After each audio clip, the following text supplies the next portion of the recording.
अवघ्या 5 महिन्यात मंदिराचं काम पूर्ण झालेलं आहे. तुम्ही कौतुक आहे. 1.5 वर्षाचे काम होणार. फक्त तुम्ही पाहणी केली, दर्शनही झालेच असेल, पूजाही केली. मला अतिशय समाधान आहे. भीमाशंकर ज्योतिर्लिंग ज्याला संपूर्ण देशामध्ये मोठी मान्यता आहे, त्या ठिकाणी या ज्योतिर्लिंगाचं संपूर्ण काम आपण सुरू केलं होतं, ज्याच्यामध्ये मूळ मंदिर जे आहे त्या मंदिराचा सभामंडप, त्याचा जीर्णोद्धार आहे आणि परिसर विकास देखील आहे. आणि अतिशय वेगाने प्रशासनाने या ठिकाणी काम केलं आहे.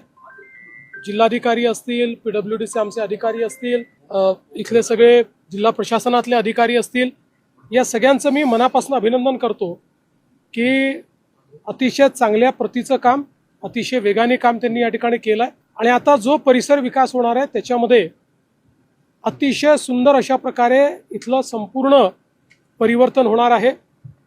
मागच्या काळामध्ये इथला जो काही आराखडा आहे तो आराखडा आपण मंजूर केला.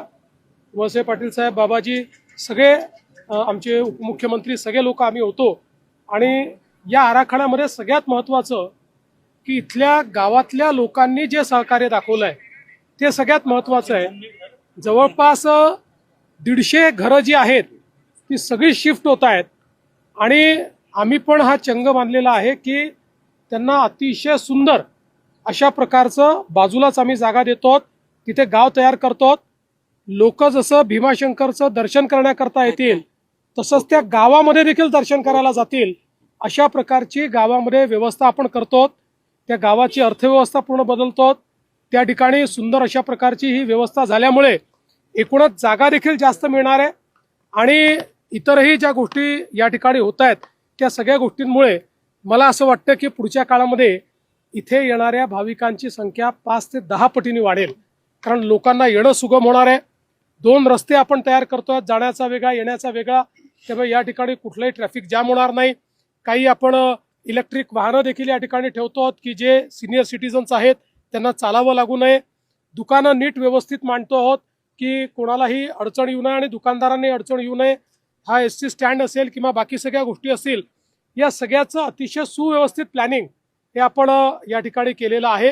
आणि मला आनंद आहे, आज ही सगळे जो भाग आहे हा मी स्वतः बघितला आणि जे काम चाललंय ते बघितलं. मी अतिशय समाधानी आहे.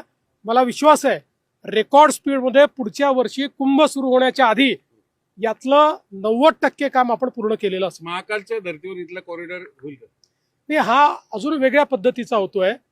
महाकाल हे एक आपल्याला माहिती आहे की उज्जैन गाव आहे, एक मोठं शहर आहे. हे अशी जागा आहे की ज्या ठिकाणी वाईल्ड लाईफ आहे, ज्या ठिकाणी प्रोटेक्टेड फॉरेस्ट आहे, ज्या ठिकाणी बायोडायव्हर्सिटी आहे. त्यामुळे कुठेही त्याला धक्का न लागता किंबहुना बायोडायव्हर्सिटी वाढवता कशी येईल, फॉरेस्टला अधिक आपल्याला चालना कशी देता येईल असा विचार करून इथला कॉरिडॉर तयार होतोय. त्यामुळे हा नैसर्गिक कॉरिडॉर असेल, हा सुंदर कॉरिडॉर असेल.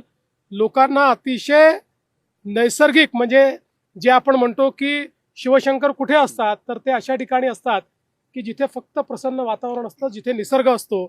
असा निसर्ग हा इथे पाहायला मिळतो. 2 दिवसामध्ये 2 दिवसात पावले साहेब दिसले, ते मुख्यमंत्री झाले. आज तुम्ही इथं आलेत मुख्यमंत्री म्हणून, PM होण्याची ऑब्व्हियसली. मला आज एवढंच हवं आहे की अल निनोचं वर्ष आहे, त्यामुळे भीमाशंकराचा आशीर्वाद मिळावा आणि पाण्याचं डेफिसिट कमी व्हावं, एवढीच भीमाशंकराला आज प्रार्थना आहे. 2 दिवसामध्ये दर्शनवार चालू होते. 5 महिन्यांपासून दर्शन बंद आहे. कामं मोठ्या प्रमाणात शिल्लक आहेत. दर्शन म्हणजे व्यवस्थित होईल, भाविकांचं निश्चित व्यवस्थित होईल. खरं म्हणजे आजपर्यंत इतक्या वेगानं काम झालेलं एकही तीर्थक्षेत्र आपल्याला पाहायला मिळणार नाही. ज्या वेगाने काम झालं, अर्थात पॅरलली आता मिनिमम कामं करून दर्शन सुरू करू, पण दर्शन फार काळ बंद ठेवता येत नाही.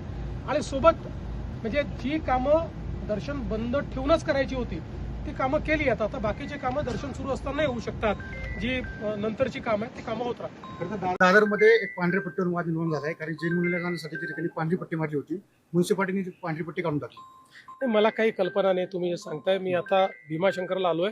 इथल्या संदर्भात काही प्रश्न असतील तर मी निश्चित त्याची उत्तर देईल. आता माझं काय गेले 4-5 तास मी TV बघितलेला नाही, मला कोणी ब्रीफही केले नाही, त्यामुळे मला काही कल्पना नाही. काही राऊतांनी नेहमीप्रमाणे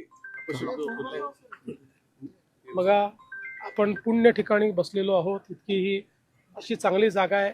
त्यामुळे या ठिकाणी कुठलेही प्रदूषणकारी शब्द हे आपण वापरू नयेत.